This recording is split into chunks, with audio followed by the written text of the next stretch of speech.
We had reason to celebrate recently when our very own Peter Fleming received a highly commended award at the Learning Disability Awards 2019. Peter was nominated under the Skills and Learning category for all the work he has undertaken during his career in Sol. He has overcome challenges to excel in his role with the organisation, and this was recognised at this year's award. Peter was nominated for the award back in February, and we were notified at the end of March that he had been shortlisted for this category. Peter's category was hotly contested, and to get down to the final two was a huge achievement. The final took place on the 17th of May in the Sheraton Grand Hotel in Edinburgh. The award ceremony was a highlight of this year's SCLD's Learning Disability Week. Each year, the Scottish Commission for Learning Disabilities celebrate on a national level the rarely heard stories and achievements of people with learning disabilities. Peter attended the night with his mum and dad, Barry, one of the members of his team, Geordie, his practice leader, and Donna, Sol's director. The evening was hosted by STV news presenter Rona Dougal. After a 5-course meal, the award ceremony began.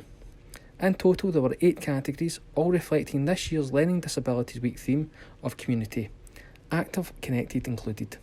Peter's highly commended award was presented towards the end of the evening, just before the disco began. Peter commented, "It was a great night, we all really enjoyed it. It was also a real honour to be nominated for the award by my colleagues, and I'm really happy to be highly commended for my entry. I would like to thank everyone for their support and kind words, I really appreciate it." Peter's mum Carol said, "We're always really proud of Peter. He loves his job and meeting new people. To be nominated by his colleagues and for his hard work to be recognised by the SCLD is a huge thing for all of us." Prior to the event, Peter was interviewed in Sol's Wishaw office for his nomination video. The video was played during the award ceremony to introduce Peter, the organisation, and the work that Peter does as part of his role.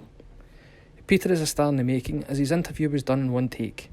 He summed up exactly what he likes about his job and what it means to him to be employed by the organisation.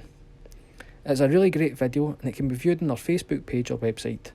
If you haven't viewed it yet, we highly recommend that you do. Well done from everyone in Sol, Peter. We're all really proud of you.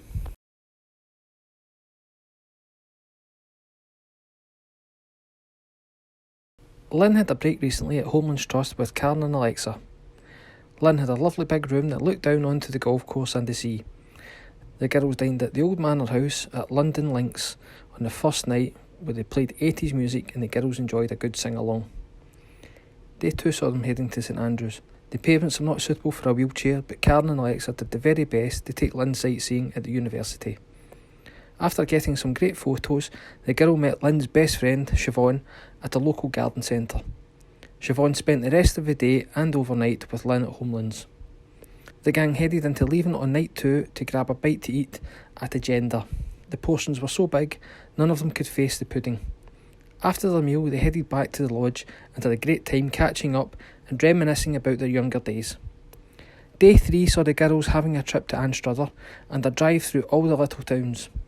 They ended up back at the Old Manor House for high tea, a wee cocktail and another sing-along. Then it was back for an early night as they were all tired. Lynne had a great time. She loved Homelands, meeting up with Siobhan and the trips around the East Neuk of Fife.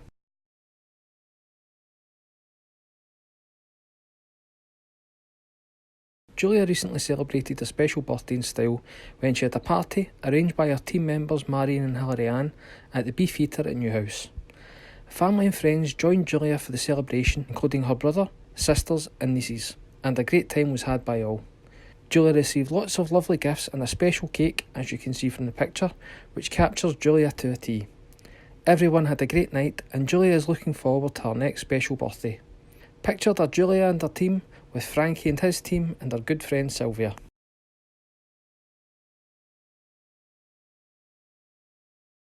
Joe and Sharon recently travelled to Dublin for a 4-day break. They had already visited Dublin previously, but Joe enjoyed it so much that he wanted to go back. They travelled from Cairnryan to Belfast by ferry, then drove down to Dublin. Joe and Sharon stayed at the Crown Plaza Hotel.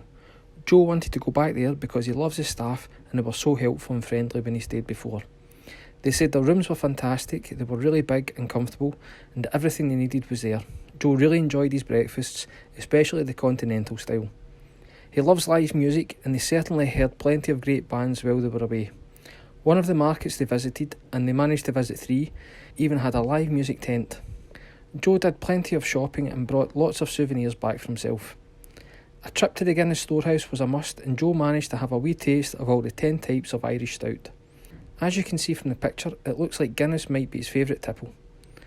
One of Joe's favourite dinners whilst he was away was fish and chips. He said it was so fresh and the batter was beautiful.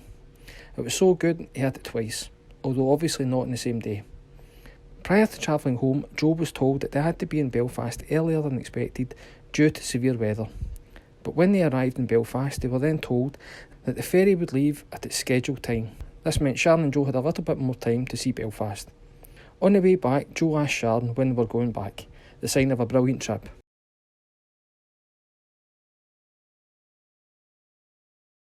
James and Barry recently had a Jolly Boys outing to Alton Towers. They set off in Barry's car at 6 a.m. in the morning, and after a couple of stops arrived at Alton Towers in early afternoon. As soon as the boys checked into Alton Towers Hotel, they dropped off their cases and headed straight to the theme park. Barry isn't keen on the fairground rides, but managed to get the courage up to go on the Wicker Man, as well as a few others. Unfortunately, James had to go on Oblivion all on his own. The boys also enjoyed playing the 18-hole golf course and had a great laugh.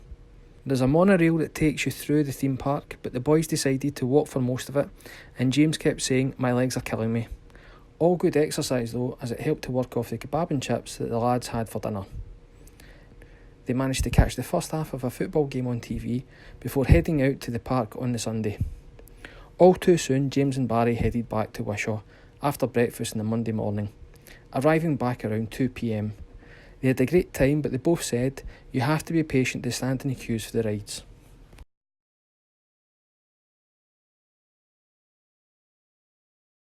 John recently took a 4-day break in the Kingdom of Fife at London Links, also staying at Homelands Trust with Karen and Claire.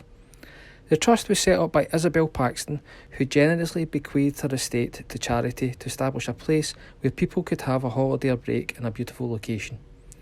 The trust have 4 luxury self-catering cottages, which have been equipped with everything you could possibly require and more. John's cottage looked down to the sea and he said it was awesome.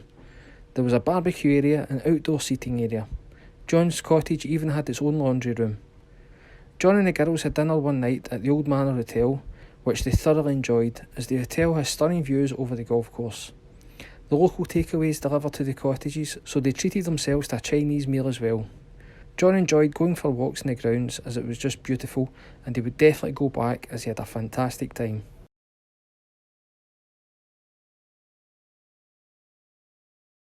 The Sol Connect team were recently visited by Marine Fellows MP and local councillor Fiona Fotheringham. The team gave the visitors a demonstration of what Sol Connect can do and explained the work of the team. Both were really impressed by how innovative Sol Connect is and how they give people a different option when shopping for support. A very big thank you to both Mary and Fiona for dropping in. We hope to see you both again soon.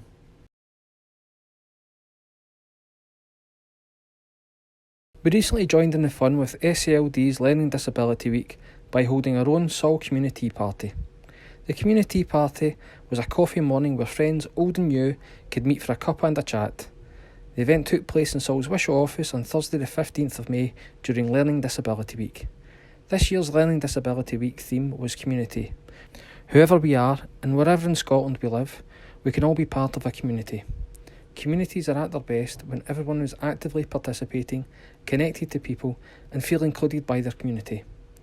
As the event was such a great success, we are looking at making our Communi-Tea party a regular event. We will let everyone know as soon as a decision has been made. Thank you to everyone for coming along and making it a great event.